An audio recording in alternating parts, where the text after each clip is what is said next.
Coming up on The Biz, nothing artificial about AI's box office. Steven Spielberg's dark sci-fi tale topples fast cars and fast women to grab the top slot at the weekend box office. Plus, AI's intricate web game inspires other movie studios to push the limits when it comes to internet tie-ins. And Hollywood actors and producers could be near a deal on a new contract, averting a much-feared walkout.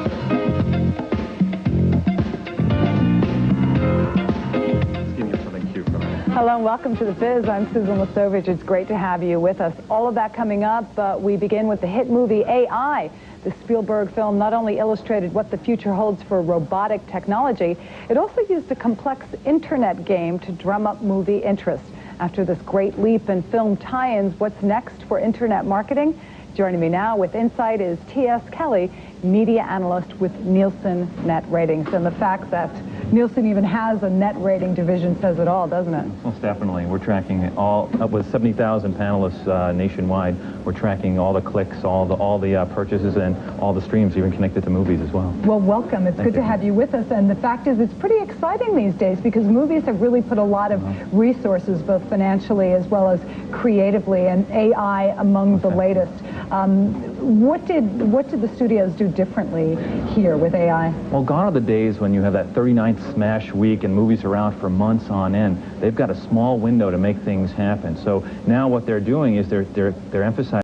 It's been popular online for actually quite some time. Star Wars was a good example back in '99 when there was a huge amount of interest just in that trailer, downloading, experiencing it, and actually was probably the first time many people had done that sort of thing before in the interactive space. So it started with that, but now all of a sudden things are getting a little bit more interesting in the interactive channel. Blair Witch did something which was more of a kind of an email marketing opt-in campaign, just bubbling up, and now with AI they've kind of raised the stakes just a bit. How did AI raise the stakes? Well, they've actually, what they've done is they've created these puzzles and searches online that people, in a sense, have to go hunt down the clues. And some of the things were very, very, very kind of mysterious. They didn't know what they were going to lead to. Now it's beginning to take full shape since the movie's been released. And you get a little bit more information about what's the different characters are about, things like that. So the studios expect more from the audience on the web in terms of how much they're going to play along and how long they're going to play along. And you were mentioning that Planet of the Apes, a movie that has not yet been released, at least the remake, is certainly doing that. Yes, as a matter of fact, there's a site called Project Ape, which, very interesting title, but with Project Ape, they're tapping into a new phenomenon called geocaching.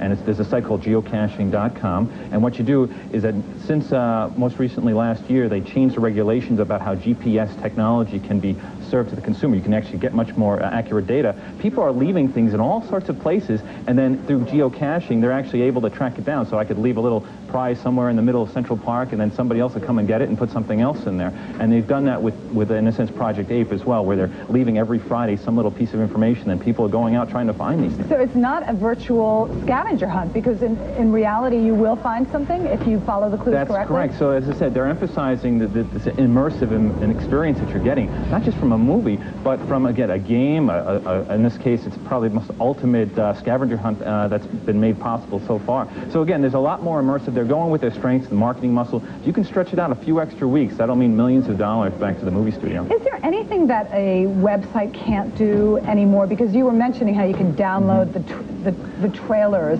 Are there certain limitations because of the type of medium that it is? Well, most definitely. As a matter of fact, that's why these things are so fascinating. Is that a good, perfect example is FastandTheFurious.com. Showed up this week, about 300,000 people came to the site. Next week, it may not show up on the radar screen. So many times, if you're a Star Wars or a Star Trek, that's different. However, if you're a movie that's got marketing that's going to hit the window, boom, it's like a flash fire, and then it's gone. The website is the same way. These sites are here today and gone tomorrow.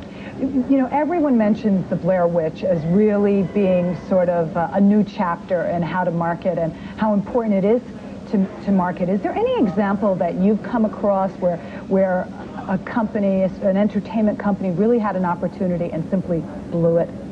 Oof. How big are these companies that we're working at? Well, you know, I think I put it this way, is that there's a lot of experimentation going on. Fox, all the major companies are experimenting with interactive channels, etc. Fox did they streamed a football game back in September with some mixed results, pretty good. And you see that with NBC, where they get people to vote for Just Shoot Me at the ending of Just Shoot Me. Matter of fact, Fox is going to do that with a program called Ethan's Choice, I believe, where Nathan's Choice, where you have to go on and vote for the ending for the entire series. So you're seeing a lot of experimentation with companies. ABC's doing it. All companies are you saying that every show is going to be decided by what, viewers? That's correct. Vote? You have to go on and vote for it. So we're seeing the big media companies, both for movies and even television, trying to figure out their strengths and use the interactive channel to in a sense, well, the other thing strengths. is, of course, you know, we've mentioned how important it is for studios, but for television, the stakes are just as high because you have a dwindling audience. And if you can get that audience participation, an assured TV audience, it's very critical for them. I'm curious, you know, one of the advantages of web marketing is that it costs a lot less, say, than a standard TV commercial. Is that still the case? Or because they've been upping the ante, is it sort of a level playing field? Well, there's been a lot of discussions about how much AI actually costs as far as all the kind of subtle email and online marketing, but it's certainly less expensive than the millions of dollars that are spent on marketing campaigns. Blair Witch was a good example of that. Very little spent, but a huge, huge profit that they made from that. Obviously, we see a lot of companies trying to replicate that success, and AI is trying to the next ratchet up. So who knows what's going to happen next? Oh, that's exciting. What an exciting job. T.S. Kelly, the principal media analyst at Nielsen Net Ratings. Thanks for joining us.